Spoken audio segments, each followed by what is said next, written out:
ಮುಂಬೈ ಅಂತಾರಾಷ್ಟ್ರೀಯ ವಿಮಾನ ನಿಲ್ದಾಣದಲ್ಲಿ 2 ವಿಮಾನಗಳ ರೆಕ್ಕೆಗಳು ಡಿಕ್ಕಿ ಹೊಡೆದುಕೊಂಡಿವೆ. ಮುಂಬೈ ಛತ್ರಪತಿ ಶಿವಾಜಿ ಮಹಾರಾಜ್ ಅಂತಾರಾಷ್ಟ್ರೀಯ ವಿಮಾನ ನಿಲ್ದಾಣದಲ್ಲಿ ಏರ್ ಇಂಡಿಯಾ A1 2732 ಮತ್ತು ಇಂಡಿಗೋ 6E791 ವಿಮಾನಗಳ ನಡುವೆ ಡಿಕ್ಕಿಯಾಗಿದೆ. ಕೊಯಮತ್ತೂರಿಗೆ ಹೊರಡಲು ಸಿದ್ಧವಾಗಿದ್ದ ಏರ್ ಇಂಡಿಯಾ ವಿಮಾನ ದಾರಿಯಲ್ಲೇ ಹೈದರಾಬಾದ್ನಿಂದ ಬಂದಿಳಿದ ಇಂಡಿಗೋ ವಿಮಾನ ಅದೇ ಹಾದಿಯಲ್ಲಿ ಬರುತ್ತಿತ್ತು. ಈ ಚಲನೆಯ ಸಮಯದಲ್ಲಿ 2 ವಿಮಾನಗಳ ಬಲಪಕ್ಕದ ರೆಕ್ಕೆಗಳ ತುದಿಗಳು ಪರಸ್ಪರ ಸ್ಪರ್ಶಿಸಿವೆ.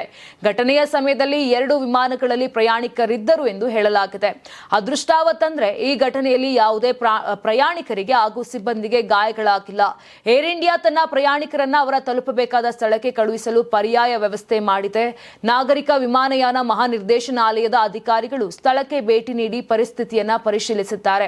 2 ವಿಮಾನಯಾನ ಸಂಸ್ಥೆಗಳು ಘಟನೆಯ ಬಗ್ಗೆ ವಿಷಾದ ವ್ಯಕ್ತಪಡಿಸಿದ್ದು ಅಧಿಕಾರಿಗಳಿಗೆ ಮಾಹಿತಿ ನೀಡಿರುವುದಾಗಿ ತಿಳಿಸಿವೆ. ಅಂತಾರಾಷ್ಟ್ರೀಯ ವಾಣಿಜ್ಯ ಮೇಳ 2026 ಫೆಬ್ರವರಿ 6, 7, 8ರಂದು ಬೆಂಗಳೂರಿನ ಅರಮನೆ ಮೈದಾನದ ತ್ರಿಪುರವಾಸಿನಿಯಲ್ಲಿ ಆಯೋಜಿಸುತ್ತಿದೆ. ಇದು ಕರ್ನಾಟಕ ಕೃಷಿ ಇಲಾಖೆ ಪ್ರಕಟಣೆ.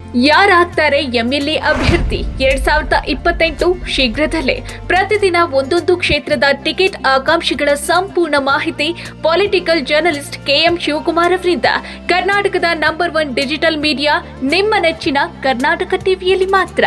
ನೀವು ಸಣ್ಣ ಆಗ್ಬೇಕಲ್ವಾ? ಅದು ಒಂದು ಉತ್ತಮ ಆಹಾರದಿಂದ ಸಣ್ಣ ಆಗ್ಬೇಕಲ್ವಾ? ಪ್ರತಿದಿನ ನಮ್ಮ ಜೀನಿ ಸ್ಲಿಮ್ ನ ಯೂಸ್ ಮಾಡಿ ಯಾವುದೇ ಸೈಡ್ ಎಫೆಕ್ಟ್ ಇಲ್ದಂಗೆ ನೀವು ಸಣ್ಣ ಆಗ್ತೀರಾ.